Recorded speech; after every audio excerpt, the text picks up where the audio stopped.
The wind that morning moved slowly through the quiet cemetery, carrying with it the heavy silence of grief that had settled there for years.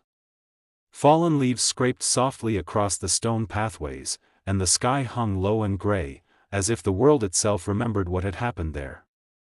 Standing alone beside a polished marble headstone was a man who owned half the city, a man feared in boardrooms, respected in business empires, and envied by millions.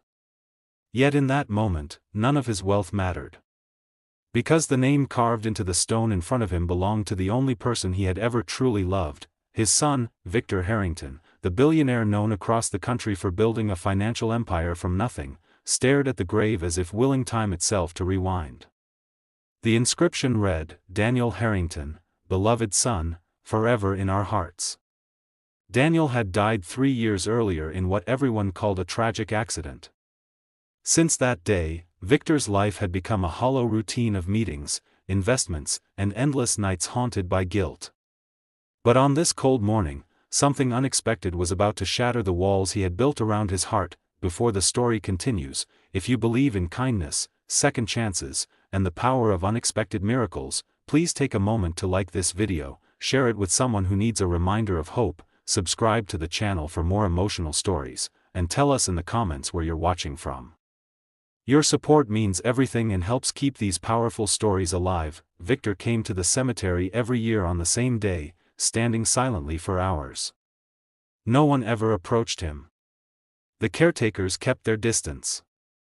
The world knew him as a cold, untouchable man. But that morning, as he stepped through the iron gates and walked the familiar path toward Daniel's grave, he noticed something strange. 2 small figures were kneeling in the grass beside the headstone. At first he assumed they were children of visitors who had wandered away. But as he came closer, he realized they were twin girls, maybe 8 or 9 years old, with identical dark hair tied into simple braids. Their clothes were worn but clean, and their tiny hands were clasped tightly together as they prayed quietly. Victor stopped walking. No one ever visited Daniel's grave except him. The girls didn't notice him standing there. Their eyes were closed, their heads bowed with a seriousness that seemed far too heavy for children so young. Victor felt a flicker of confusion.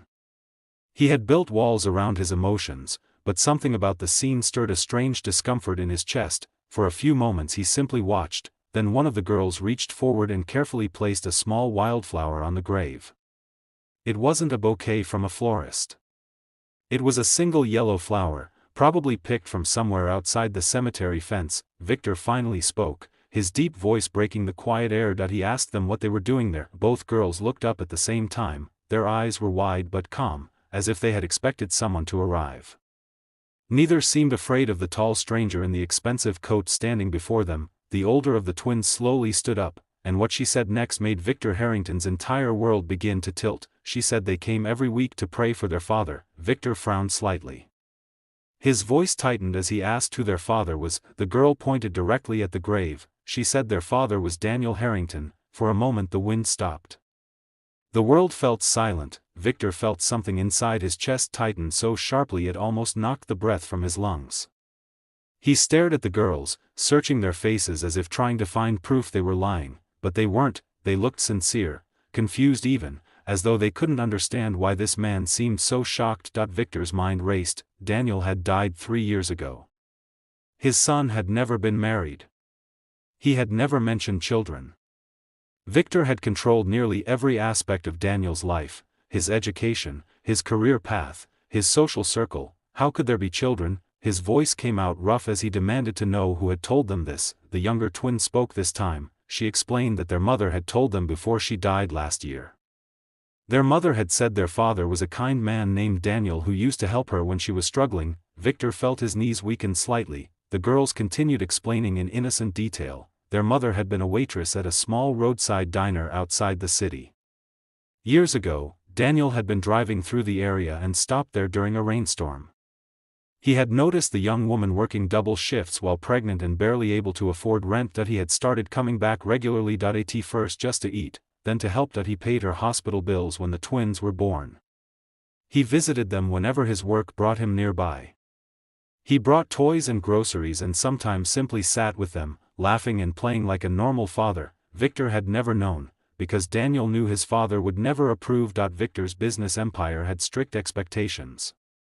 Relationships with poor waitresses and secret families did not fit the Harrington legacy. The girls explained that Daniel promised he would one day bring them to meet their grandfather when the time was right, but that day never came, because Daniel died before he could keep his promise. The words hit Victor like a storm crashing against stone walls. His chest tightened.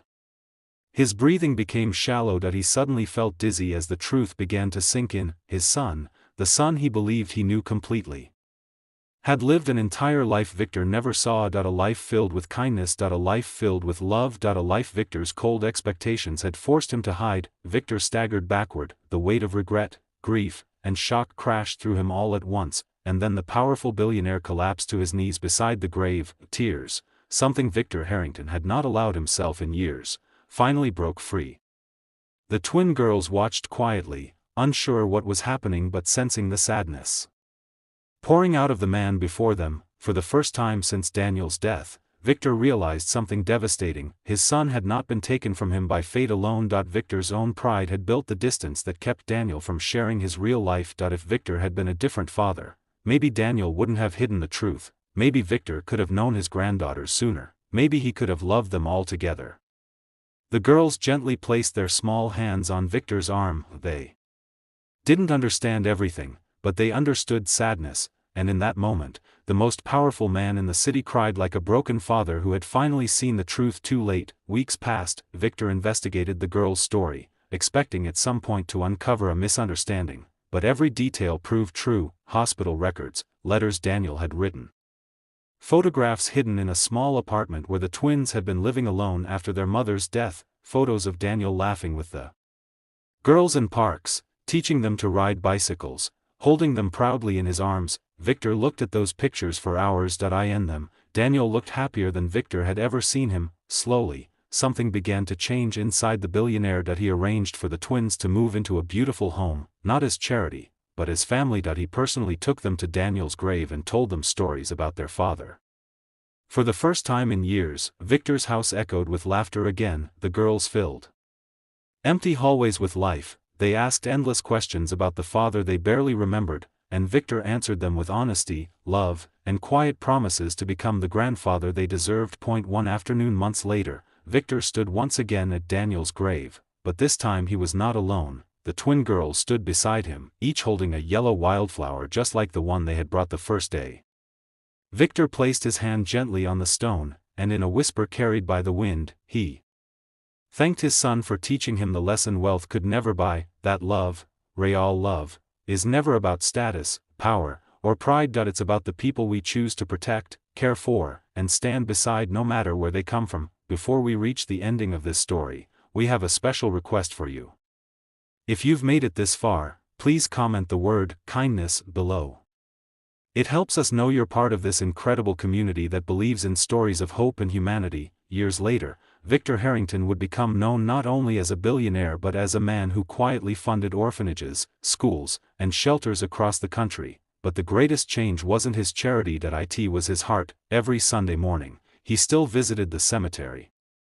But now 2 young girls ran ahead of him through the gates, laughing as they carried flowers for their father, and every time Victor saw them smiling, he knew that even in the deepest grief, life had given him a second chance. A second chance Daniel had unknowingly left behind. If this story touched your heart, please take a moment to like the video, share it with someone who believes in compassion, subscribe for more emotional stories, and tell us in the comments where you're watching from.